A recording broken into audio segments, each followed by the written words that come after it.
সোহাগ তো আর ফিরে আসবে না, কিন্তু এই যে সোহাগের পরিবারের পাশে বারংবার কিন্তু আসলে বিভিন্নভাবে অনেকে আসছে, কিন্তু এই যে রমজান মাসেই সে দেশের বাইরে থাকা অবস্থায় কিন্তু তারপরে দেশের মানুষের জন্য খোঁজ নিচ্ছে, কেমন আপনার মনে হচ্ছে?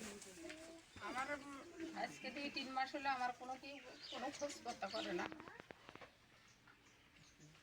আজকে এই যে চেয়ারম্যান সাহেব সবাই মিলি তারেক জিয়ার পক্ষ থেকে আমাকে কিছু ইফতার পাঠাইছি। ইফতার পাঠাচ্ছি, সবাই আইছি, আসি আমাকে দেওয়ার জন্য পেয়ে গেল। সবার জন্যই আমি দোয়া চাই, সবাই দোয়া করেন আমার ছেলের জন্য। আমি দোয়া করবো তারেক রহমান জানি চেয়ারম্যান জানি উঠতে পারে, হইতে পারে, আল্লাহ যেন তাকে করতে পারে। আমি নাম করতে চাই না। ধন্যবাদ। ঠিক আছে। আপনার ছেলের বিচার নিয়ে আপনারা কতটুকু মানে আশা করতেছেন আপনাদের?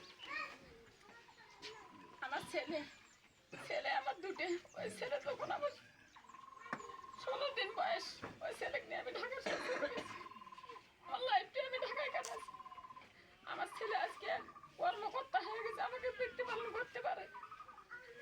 সে এখন আমার পৃথিবীর বুকে এখন নাই। আমার এই যে রোজা গেল, আমার প্রতি রোজায় আমার ইফতারের টাইমে আমার ছেলে আমাকে ইফতার মাখি দিছে, আমি ইফতার খাইছি। আমি এখন এই 6টা রোজা গেল, আমি ইফতার এখন কোনদিন ইফতার করিনি। ইফতার দিয়ে ইফতার খাবার বলে আমার মনে হয় আমার ছেলের কথা আমি খেতে পারিনি।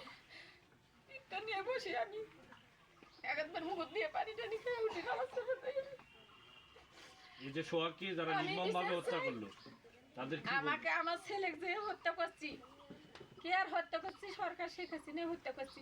আজকে যখন দেশ ছাড়বে তখন ছাড়লু না। আজকে হাজার হাজার মায়ের পোল খালি করে দিয়ে দেশ ছাড়িয়ে ধুয়ে গেল।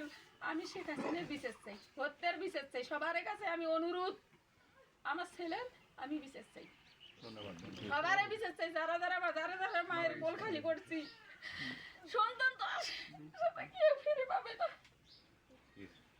হত্যার আমি বিচার চাই। যখন যাবার তখন তুই দেশ ছাড়ি গেলি, এখন কেন তো ছাড়ি গেলি? কি জন্য দেশ ছাড়ি গেলি? এখন কে গরিব থাকি না, গেলি কে দেখো দেশ ছাড়ি। আমি সবার কাছে বিচার চাই। শেখ হাসিনা ওই জানে বাংলাদেশে না আসে থাকতে পারে। ঠিক আছে, ঠিক আছে। সবাই থাকে